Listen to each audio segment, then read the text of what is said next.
Panoorin natin to guys. May checkpoint to. Busy si sir.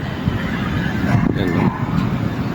Kakaabang sa mga rider na kanilang i-checkpoint. Yan, may tricycle na dumaan. Pinara niya. Pupuntahan niya yan. Doon.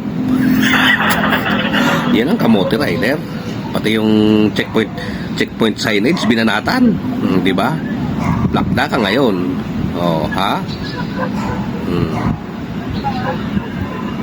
Paldo ang gas-gas mo sa ulo tsaka sa katawan mo. Kamote. Anak ng tokwa, di ba? Yun. Panigurado na ito, mababang na ito, revoke ang lisensya na ito, panigurado. Mukhang lasing yata. Ha? Saan ka pa niyan?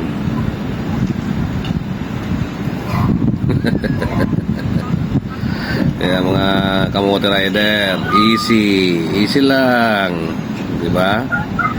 Dandahan lang sa pagmamaneho mga kamote.